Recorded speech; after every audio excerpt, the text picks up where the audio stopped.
Start ऐसे हुआ था कि बिकॉज़ मैं इंडिया से थी तो बहुत सारे लोग मुझसे सवाल करते थे, इंडिया के बारे में पूछते थे, हमारी पॉलिटिकल कल्चर के बारे में, कल्चरल हिस्ट्री के बारे में, इन सब चीज़ों के बारे में पूछते थे। तो मुझे ऐसी बहुत रिस्पॉन्सिबिलिटी फ़ील होती थी कि मैं अपने आप को एजुकेट करूँ। बट मैं कहूँगी कि सबसे बड़ी लर्निंग सिर्फ इन्फॉर्मेशन नहीं है, सबसे बड़ी लर्निंग है जो आपकी खुद की ग्रोथ होती है, जो आप समझते हैं कि मेहनत कैसे करी जाती है। तो उस दिन मेरे पेरेंट्स ने मुझसे बात करी, उन्होंने बोला कि ठीक है, तुम्हें अगर लगता है कि तुमने अपनी पूरी कोशिश कर ली है, उसके बावजूद नहीं हुआ है और तुम्हें कोई रिग्रेट नहीं होगा बाद में ये सोच के कि शायद एक और बार मैं थोड़ी मेहनत और करके कर लेती तो हो जाता, तो तुम मत करो। पर अगर इतना सा भी तुम्हें लगता है कि तुम और मेहनत कर सकती हो और अपना सब कुछ दे के भी फिर अगर नहीं होता है फिर छोड़ देना। तो अपने जो वाई हैं, why you are doing this, for what you are doing this, आपका जो पर्पस है, आपका रीज़न है, उसको ज़रूर याद रखें। जब भी आपको ऐसा लगता है कि आपका फेथ वेवर हो रहा है, आप अपने आप पे भरोसा नहीं कर पा रहे हैं, तो याद करें कि आपने शुरू क्यों किया था, आप कहाँ से। फ्रेंड्स, फॉरेन में रह के अपनी कंट्री को याद करना, रिप्रेजेंट करना, it's not a big deal. But अगर उस कंट्री के लिए, आप उस सोसाइटी के लिए कुछ करते हो तो वो एक अपने आप में ही बिगेस्ट अचीवमेंट होती है।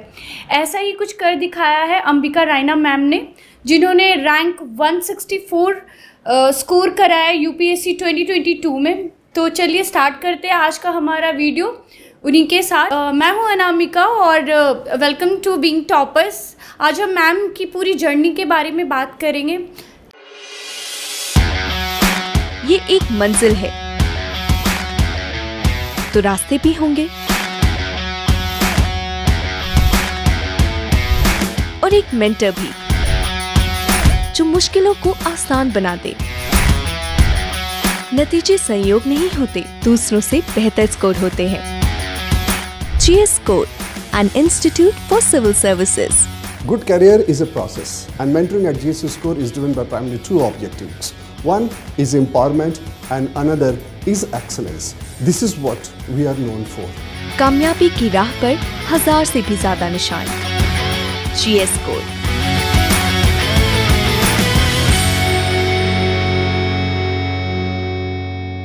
कंग्रेचुलेशन कि आपने इतनी बड़ी अचीवमेंट हासिल की है। Thank you so much. Ma'am, मैं चाहूँगी कि आप अपने बारे में थोड़ा हमारे दर्शकों को कुछ बताएं। ओके, मैं अंबिका रैना हूँ, मैं बिलोंग करती हूँ श्रीनगर, जम्मू कश्मीर को। मैं पूरे इंडिया में स्कूलिंग करी है अपनी, मेरे फादर भी गवर्नमेंट सर्विस में है, तो 13 स्कूल से ज़्यादा बदल के मैंने स्कूलिंग करी है। उसके बाद मैंने आर्किटेक्चर पढ़ा सेप्ट यूनिवर्सिटी अहमदाबाद से, एंड आफ्टर ग्रेजुएशन 2020 में मेरा ग्रेजुएशन था। उसके बाद से मैं अटैम्प्ट दे रही हूँ, ये मेरा तीसरा अटैम्प्ट था और अभी फाइनली मैंने ये रैंक हासिल करी है। यही जर्नी रही है मेरी। वाह मैम, लाइक आपने प्रीलिम्स मतलब यूपीएससी क्रैक करना है, ये आपने कब से सोचा, कब ये थॉट आया था आपके मन में? सो मैं काम कर रही थी ज़ुरिक में, स्विट्ज़रलैंड में, तब मेरे को ऐसा रियलाइज़ हुआ पहली बार इंडिया से बाहर जाके बहुत ज़्यादा इंडियन वाली फीलिंग आई थी, क्योंकि यहाँ तो सब आसपास इंडियंस ही होते हैं, वहाँ पे सिर्फ मैं थी। सो अपनी कंट्री को एक बहुत ही छोटे तरीके से मैं रिप्रेजेंट कर रही थी और उसका मुझे बहुत वेट लगा, उस रिस्पॉन्सिबिलिटी का मुझे वेट लगा। मुझे बहुत गर्व हुआ इस बात पे कि मैं इंडियन हूँ और मुझे ऐसा मन किया कि मैं कुछ करूँ अपने देश के लिए, वापस आऊँ और प्रिपेयर करूँ, क्योंकि यूपीएससी है एक ऐसी जगह जहाँ आपको बहुत अपॉर्चुनिटी मिलती है अगर आपको देश के लिए कुछ अच्छा काम करना है। तो मैं वापस आई और मैंने प्रिपरेशन करी। ओके मैम, ये आपका थर्ड अटैम्प्ट रहा है, तो लास्ट जो 2 अटैम्प्ट थे उसका क्या रिजल्ट रहा था? तो पहले 2 अटैम्प्ट में मैं प्री पास कर पाई थी, पर मेंस पास नहीं हुआ मेरा। मैं पहली बार इंटरव्यू दिया है थर्ड अटैम्प्ट में, तो उसी से मैंने बहुत सारी लर्निंग्स लेकर इस बार अपनी प्रिपरेशन को उस हिसाब से किया कि इस बार मैं मेंस पास कर पाऊँ। ओके मैम, थोड़ी आप वहाँ की लाइफस्टाइल के बारे में बताएं, स्विट्ज़रलैंड की। स्विट्ज़रलैंड बहुत ही अच्छी कंट्री है, बहुत ही सुंदर कंट्री है। वहाँ पे वर्क लाइफ बैलेंस भी बहुत अच्छा होता है। एक अमीर देश है तो पे पैकेजेस अच्छे होते हैं, आपकी लाइफ काफ़ी सेट होती है अगर आप स्विट्ज़रलैंड में काम कर रहे हैं। एंड काफ़ी कल्चरली भी उनका बहुत है इसमें योगदान की। म्यूज़िक फेस्टिवल्स होते हैं वहाँ पे, ट्रेडिशनल कार्निवल्स होते हैं, ये सब चीज़ें होती रहती हैं वहाँ पे। तो स्विट्ज़रलैंड एक बहुत ही छोटा सा प्यारा सा देश है यूरोप में, एंड आपको मौका मिले तो ज़रूर जाइए वहाँ और विज़िट करिए। पर इंडिया से बेहतर तो कुछ नहीं है, इसलिए वापस आ गई।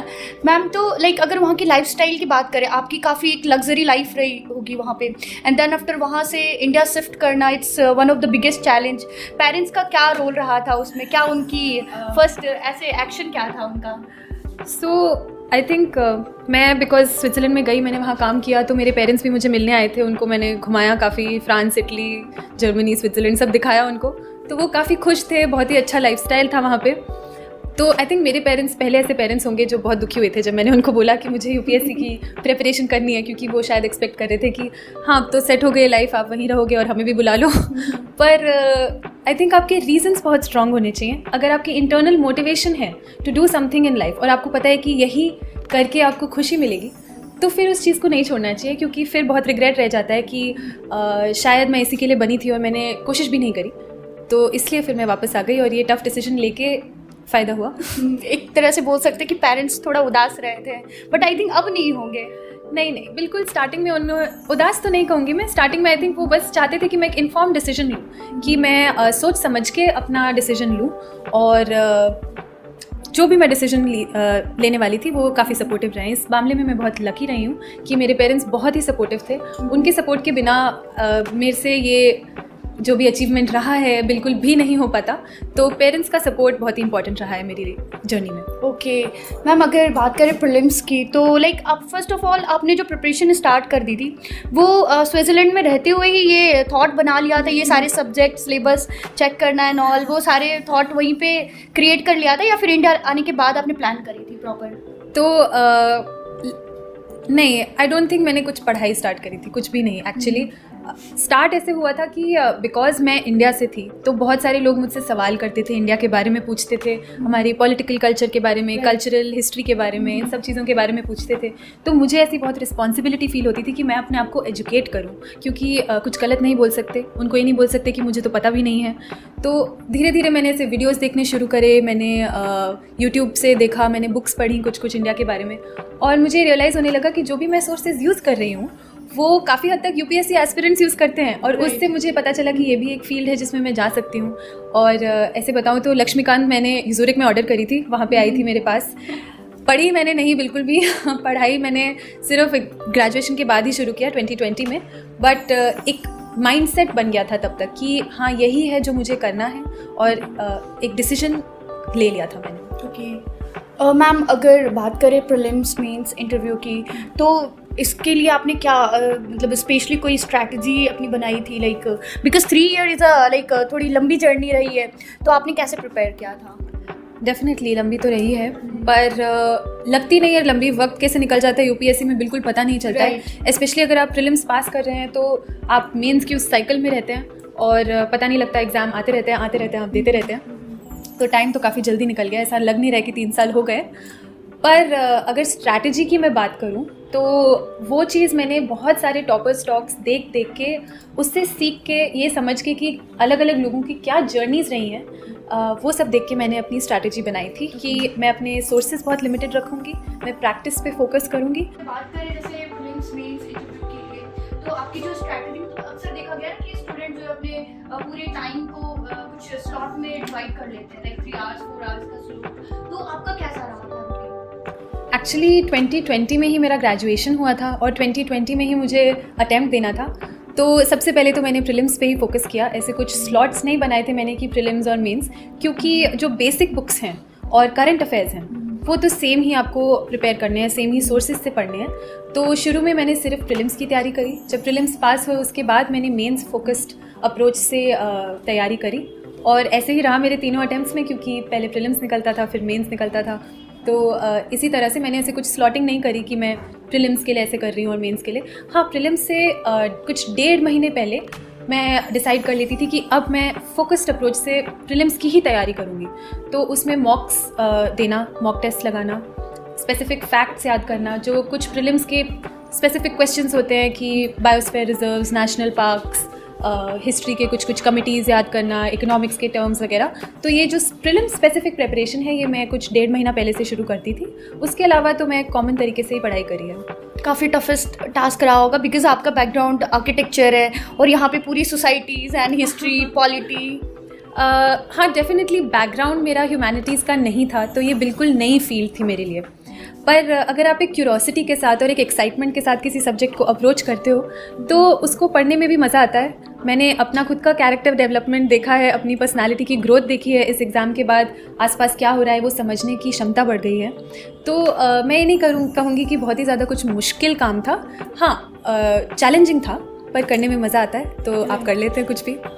मैम, अगर पर्सनालिटी डेवलपमेंट की बात करें तो ऐसा देखा गया है कि बहुत लोगों से मैंने सुना है कि अगर आपका यूपीएससी में नहीं भी होता है तो भी आप इतने समझदार इंसान बन जाते हो कि आपकी बात अगर आप कहीं पे रखो, किसी ग्रुप में, किसी कम्युनिटी में, तो आपकी बातों को थोड़ी वैल्यू दी जाएगी। तो ऐसा कभी आपके साथ भी हुआ है, कभी ऐसे फ्रेंड सर्कल में या फिर फैमिलीज़ में? डेफिनेटली आप एक वेल इन्फॉर्म्ड इंसान बनते हैं। आपको समझ में आता है कि आपके आसपास क्या हो रहा है, वर्ल्ड में क्या इंपॉर्टेंट है, इंडिया में क्या इंपॉर्टेंट है। तो आप किसी भी टॉपिक को लेके बात कर सकते हैं, क्योंकि सिलेबस इतना वाइड रेंजिंग है कि आपको हर टॉपिक के बारे में कुछ ना कुछ तो पता होगा ही। तो डेफिनेटली आप कहीं भी बात कर सकते हैं, किसी भी इंसान से बात कर सकते हैं। बट मैं कहूँगी कि सबसे बड़ी लर्निंग सिर्फ इन्फॉर्मेशन नहीं है, सबसे बड़ी लर्निंग है जो आपकी खुद की ग्रोथ होती है, जो आप समझते हैं कि मेहनत कैसे करी जाती है, फेलियर को कैसे फेस करा जाता है, ऑब्स्टिकल्स को कैसे पार किया जाता है, खुद पे कैसे भरोसा रखना चाहिए।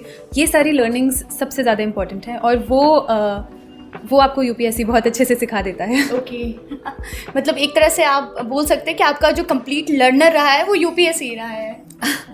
हाँ, मतलब आपकी अपब्रिंगिंग भी बहुत ज़्यादा इम्पॉर्टेंट रहती है इसमें, पर डेफिनेटली अगर इन 2-3 सालों में देखा जाए तो काफ़ी कुछ सीखा है, काफ़ी कुछ सीखने को मिला है। ओके मैम, अगर बात करें मेंस के लिए तो आपने मेंस के लिए क्या लाइक शेड्यूल बनाया था? बिकॉज 9 पेपर है और 5 डेज़ और ईच पेपर जो है वो आपको 50 पेजेस, सॉरी ईच पेपर आपको 50 पेजेस फिल करना है। अपने आप में ही एक चैलेंजिंग टास्क होता है, तो आपने इसको कैसे हैंडल किया था? सबसे पहली बात मैं कहना चाहूँगी कि कोई भी काम करने से पहले एक फियर बेस्ड अप्रोच से नहीं जाना चाहिए। ऐसे नहीं सोचना चाहिए कि ये टास्क इतना चैलेंजिंग है, ये कैसे होगा।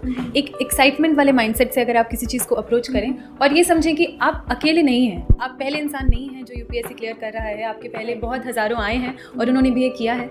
तो उस माइंडसेट से अगर आप चलें तो काम आसान हो जाता है। दूसरी बात मैं कहना चाहूँगी कि प्रैक्टिस बहुत इंपॉर्टेंट है, बिकॉज प्रेपरेशन में ये चीज़ होनी चाहिए कि आप फाइनल डे पे जो करने वाले हैं उसकी आपको पहले से अगर प्रैक्टिस है तो आप उसको सही से फेस कर पाएंगे। तो पहले 2 अटैम्प्ट में मेरा मेंस नहीं निकला था, तभी मैं आंसर राइटिंग प्रैक्टिस करती थी, बट उतने फोकस्ड अप्रोच से मैंने नहीं किया था कि मैं 3 दिन लगातार 2-2 पेपर दे रही हूँ। ऐसा मैंने नहीं किया था पहले 2 बार। तीसरी बार मैंने डिसाइड किया कि नहीं, अगर मैं कुछ करने जा रही हूँ तो उसके लिए मुझे सही से प्रिपेयर होना चाहिए। तो मैंने काफ़ी बार ये प्रैक्टिस करी कि मैं 3-3 दिन कंसेक्यूटिवली 2-2 पेपर्स लिख रही हूँ 3 घंटे में, सही नियमित रूप से। और इसलिए जब फाइनल डे पर मेरे को ऐसा करना पड़ा था तो वो कोई नई बात नहीं थी और मैंने प्रैक्टिस करी हुई थी, वो काम आई। मैम, अगर इंटरव्यू की बात करें तो इंटरव्यू के लिए आपने क्या प्रिपरेशन करी थी? इंटरव्यू आई वुड से सबसे ज़्यादा फ़न और मज़ेदार वाला स्टेज है। उसमें आपको अपने बारे में भी बहुत कुछ सीखने को मिलता है, क्योंकि आप बैठ के इंट्रोस्पेक्ट करते हैं, आप समझते हैं कि आपकी ज़िंदगी की जर्नी क्या रही है, आपने जो भी डिसीजंस लिए हैं लाइफ में, चाहे वो आपके एजुकेशन के लिए हो, चाहे वर्क के लिए हो, वो क्यों लिए हैं, किस लॉजिक से लिए हैं, वो आपके दिमाग में बहुत क्लियर होना चाहिए। तो अपने बारे में बहुत कुछ सीखने को मिला उस जर्नी में।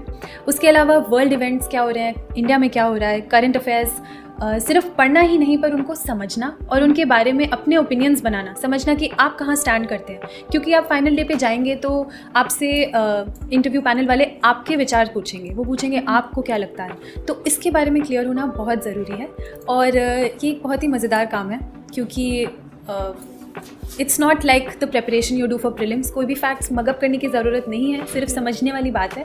और फाइनल डे पे आप जाते हैं तो ऐसा लगता है कुछ बड़े लोग आपके सामने बैठे हैं और वो आपसे आपके ओपिनियंस पूछ रहे हैं, तो इसमें तो आप बहुत खुशी ले सकते हैं। मैम, अगर इंटरव्यू में कभी आपके साथ, मतलब ऐसा आपके साथ हुआ है कि कुछ ऐसे क्वेश्चंस पूछे और आपने सोचा कि ऐसा तो कुछ प्रिपेयर किया ही नहीं था मैंने, ये तो काफ़ी चैलेंजिंग क्वेश्चंस आ गया, ऐसा कुछ हुआ था? बहुत अलग अलग प्रकार के सवाल उन्होंने पूछे डेफिनेटली। कुछ प्रेडिक्टेबल थे, जैसे G20 के बारे में अगर पूछ रहे हैं, पाकिस्तान, श्रीलंका, उस सब के बारे में पूछ रहे हैं। मैं कश्मीर से बिलोंग करती हूँ तो उसके बारे में काफ़ी सवाल पूछे। सिंस मैं वुमेन कैंडिडेट हूँ, विमेन की सोसाइटी में पोजीशन, पार्लियामेंट वगैरह, उसके बारे में काफ़ी सवाल पूछे। तो ये मैं नहीं कहूँगी कि बहुत अनएक्सपेक्टेड थे या ऐसे कुछ पेचीदा सवाल थे, पर आपको ऐसे नहीं सोचना है कि मैं सब कुछ प्रिडिक्ट करके जाऊँ और मैं सब सोच लूँ कि क्या क्या वो पूछ सकते हैं। आपको इस माइंडसेट से जाना है कि मैं श्योर हूँ कि मैं क्या समझती हूँ, मेरे को आता है कि मैं अपने विचार कैसे प्रेजेंट कर सकती हूँ, मैं अपने आप को कैसे कंडक्ट कर सकती हूँ, और उस पर कॉन्फिडेंस बनाए हुए आप जो भी सवाल आए उसको फेस कर सकते हैं। ओके मैम, अगर बात करें करंट अफेयर की या ऑप्शनल की, तो ये दोनों अपने आप में ही एक चैलेंजिंग टास्क होता है स्टूडेंट्स के लिए। करंट अफेयर के लिए इतने सारे सोर्सेज है कि दे डोंट नो कि किस चीज़ को पिकअप करें। साथ में ऑप्शनल भी काफ़ी देखा गया है कि ऑप्शनल कुछ स्टूडेंट ऐसा होता है कि PSIR लेते हैं, फिर कुछ टाइम के बाद उनको लगता है यार स्कोरिंग नहीं है या कुछ प्रॉब्लम हो रहा है, तो सोशोलॉजी या किसी और चीज़ में चेंज हो जाते हैं। कभी आपको ऐसा ख्याल नहीं आया कि यार मेरा तो आर्किटेक्चर है, मैं क्या करूँगी, कैसे मार्क्स आएंगे, तो मैं चेंज करूँ, स्विच करूँ किसी ऑप्शनल के लिए, यानी ऐसा कुछ? आई थिंक अगर आपको, ये बहुत ही पर्सनल डिसीजन है, कोई ऐसे जनरलाइज्ड एडवाइस नहीं दे सकता इसके बारे में। अगर आपको लग रहा है कि कोई ऐसा सब्जेक्ट है जो आपने लिया है जो आपको नहीं समझ आ रहा है, जिसमें आपके मार्क्स नहीं आ रहे क्योंकि आपके कॉन्सेप्ट्स क्लियर नहीं है और आपने सब कोशिश करने के बावजूद आप उसमें आगे नहीं बढ़ पा रहे हैं, तो डेफिनेटली आप एक इन्फॉर्म डिसीजन ले सकते हैं। अगर आपको लगता है कुछ और बेटर होगा तो उसमें चेंज करिए, पर उसमें भी फिर आपको शुरू से मेहनत करनी पड़ेगी।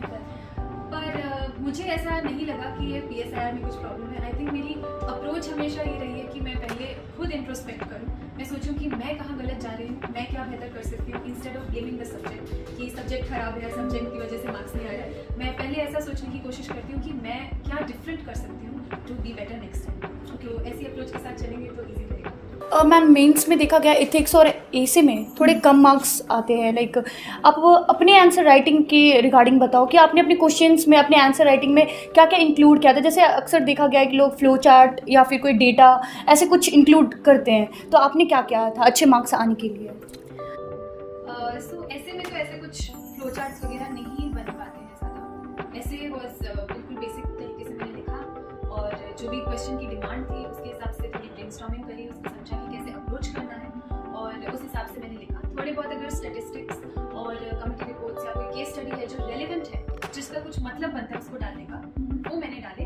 पर ज़बरदस्ती सिर्फ डालने के लिए कोई चीज़ डालने में मैं बिलीव नहीं करती, तो इतना कुछ कॉम्प्लिकेटेड नहीं था मेरा। ऐसे एथिक्स के लिए मैंने पहले से प्रिपेयर करके रखा था कुछ सिविल सर्वेंट्स जो अच्छा काम कर रहे हैं उनके एग्जाम्पल्स, कुछ केस स्टडीज़ अगर किसी जगह के जहाँ पर कुछ अच्छा हुआ है उसके एग्जाम्पल्स, कुछ स्टैटिस्टिक्स, कुछ रिपोर्ट्स, अगर इंडिया की कहीं रैंकिंग आई है वो सब। तो ये सारी चीज़ें आपका आर्ग्यूमेंट मजबूत बनाने में बहुत मदद करती हैं। ये सारी चीज़ें खुद में आर्ग्यूमेंट नहीं है, ये सिर्फ डालने से कोई मतलब नहीं बनता है, पर अगर आप कोई बात आगे पुट कर रहे हैं उसको सपोर्ट करने के लिए एक प्रूफ के तौर पर अगर आप कोई स्टैटिस्टिक देते हैं, कम्युनिटी रिपोर्ट का मेंशन करते हैं, तो आपका आंसर उतना ज़्यादा मजबूत बन जाता है। तो एथिक्स में डेफिनेटली मैंने ये सब यूज़ किया। मैम, अगर प्रिपरेशन होल जर्नी की बात करें, लाइक प्रीलिम्स, मेंस, इंटरव्यू, तो आपने कहाँ कहाँ से प्रिपरेशन करी थी और कितने टेस्ट, मॉक टेस्ट, कितने मेंस आंसर राइटिंग आपने किया था? प्रीलिम्स की तो मैंने कोई कोचिंग नहीं ली थी, मैंने खाली टेस्ट सीरीज सॉल्व करी थी जो मार्केट में मिलती हैं। विजन की मैं सॉल्व करती थी, फोरम के, GS स्कोर के भी सॉल्व किए मैंने, एंड इनसाइट्स के सॉल्व किए। कुल मिला के बहुत सारे टेस्ट दिए मैंने प्रीलिम्स के लिए। आई थिंक मॉक टेस्ट से ज़्यादा इंपॉर्टेंट कुछ है नहीं प्रीलिम्स के लिए। अपने माइंड को ट्रेन करना, वो स्किल्स हासिल करना जिससे कि आप क्वेश्चन को सही से अप्रोच कर पाएँ, उसके लिए मॉक टेस्ट ही आपकी मदद कर सकते हैं। मेंस के लिए मैंने टेस्ट सीरीज़ लगाई थी, मैंने विजन की टेस्ट सीरीज़ ली थी, इस बार मैंने फोरम की भी ली थी, और GS स्कोर से मैंने ऐसे और एथिक्स की टेस्ट सीरीज़ ली थी। इवन मनोज झा सर ने काफ़ी गाइडेंस किया मुझे इस ऐसे और एथिक्स में मेरे मार्क्स बढ़ाने के लिए, कैसे अप्रोच करना है, कैसे ब्रेनस्टॉर्मिंग करनी है, थॉट प्रोसेस को कैसे फोकस्ड रखना है, वो बहुत इंपॉर्टेंट था। तो वो आंसर राइटिंग से ही आया। उसके अलावा इंटरव्यू के लिए मैंने KSG में खान सर से गाइडेंस ली थी, रविंद्रन सर से गाइडेंस ली थी फ्रॉम हाजीराम, एंड संकल्प IAS करके एक वेंचर है, उससे मैंने इंटरव्यू के मॉक्स लगाए थे थोड़े बहुत, पर ज़्यादा नहीं। आई थिंक इंटरव्यू में मॉक्स आर इम्पॉर्टेंट कि आपको पता चले कि आप कैसे बिहेव करते हैं एक पैनल के सामने, पर उसके अलावा खुद ही को प्रिपेयर करना ज़्यादा इम्पॉर्टेंट लगता है than going for multiple. Ma'am, result आने के बाद पेरेंट्स का क्या रिएक्शन था? बहुत खुश है, डेफिनेटली बहुत खुश हुए वो लोग। तो पेरेंट्स को लगता है हमारे बच्चा बेस्ट है, तो वो तो एक्सपेक्ट कर रहे थे कि कुछ अच्छा रिजल्ट आएगा। तो बस खुशी का माहौल था और सारे फैमिली ने बहुत कॉन्ग्रेचुलेशंस दिया एंड अच्छा लगा, बस यही हुआ। लाइक आपकी होल जर्नी काफ़ी कॉम्प्लिकेटेड भी थी, स्विट्ज़रलैंड से इंडिया आना, इंडिया से फिर इतनी बड़ी चैलेंज को एक्सेप्ट करना, कभी ऐसा नहीं लगा कि छोड़ दो अब बहुत हो गया? बिकॉज ऑलरेडी आप 2 अटैम्प्ट दे चुकी थी और वहाँ पे कहीं ना कहीं थोड़े मार्क्स से सक्सेस नहीं हो पाई, तो ऐसा कभी फील नहीं हुआ आपको? हुआ था, क्योंकि फर्स्ट और सेकंड अटैम्प्ट में मेंस में मेरे ऑलमोस्ट सेम मार्क्स आ रहे थे, 680 आए, कुछ ज़्यादा इम्प्रूवमेंट नहीं हुआ। तो मुझे लगा शायद ये नहीं है मेरे, या मुझे कुछ और कर लेना चाहिए लाइफ में। और ऐसी फीलिंग आ रही थी कि मैं साइकिल में अटक गई हूँ, मैं बार बार मेंस दे रही हूँ, फिर प्रीलिम्स दे रही हूँ, फिर मेंस दे रही हूँ, तो ये कैसे खत्म होगा कि शायद मुझे ही ये रोक देना चाहिए और कुछ और कर लेना चाहिए। और मैं मतलब रजिस्टर भी नहीं करने वाली थी actually third time, and last day पे 6 PM की डेडलाइन होती है कि उसके बाद आप फॉर्म सबमिट नहीं कर सकते। तो उस दिन मेरे पेरेंट्स ने मुझसे बात की, उन्होंने बोला कि ठीक है, तुम्हें अगर लगता है कि तुमने अपनी पूरी कोशिश कर ली है, उसके बावजूद नहीं हुआ और तुम्हें कोई रिग्रेट नहीं होगा बाद में ये सोच के कि शायद एक और बार मैं थोड़ी मेहनत और करके कर लेती तो हो जाता, तो तुम मत करो। और अगर इतना सा भी तुम्हें लगता है कि तुम और मेहनत कर सकते हो और अपना सब कुछ दे के भी फिर अगर नहीं होता है फिर छोड़ देना।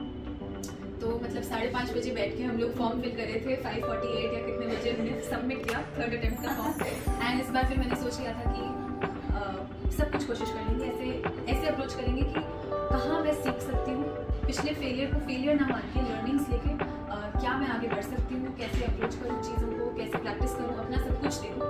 और फिर भी नहीं होता है तो ठीक है, UPSC के अलावा और भी बहुत सारी चीज़ें हैं, ऐसा मैंने माइंडसेट रखा था। तो मैं इतनी अटैच्ड नहीं थी रिजल्ट से, थोड़ी सी मैं उस फ्रेम ऑफ माइंड में थी कि हो गया तो बहुत अच्छा है, नहीं भी हुआ तो भी लाइफ में कुछ और कर लेंगे। तो आपका कोई प्लान B, C ऐसे होता है ना, स्टूडेंट्स बना के रखते हैं? बिकॉज क्या है, UPSC में 0.1% चांस है सक्सेस होने का, तो दैट्स वाई आपने कुछ बना रखा था? नॉट रियली, इतना कुछ कॉन्क्रीट प्लान नहीं था। मैं अपने मास्टर्स कर रही हूँ पॉल साइंस और इंटरनेशनल रिलेशंस में, तो सोचा था कुछ ना कुछ कर लेंगे, मे बी पॉलिसी मेकिंग में, किसी थिंक टैंक में, नॉन प्रॉफिट में काम कर सकते थे, क्योंकि उसमें भी बहुत स्कोप है। अगर आपको अच्छा काम करना है इस देश में तो ऐसा नहीं है कि उसमें स्कोप नहीं है। तो वो सब थोड़ा थोड़ा सोच के रखा था, इतना कोई कॉन्क्रीट प्लान नहीं बनाया था मैंने, क्योंकि मेरा फोकस प्लान A पे था। मैंने सोचा था अभी इसमें फोकस करते हैं, जो होगा होगा, बाद में देखा जाएगा, उसके बाद मैनेज कर लेंगे कुछ ना कुछ तो हो ही जाएगा।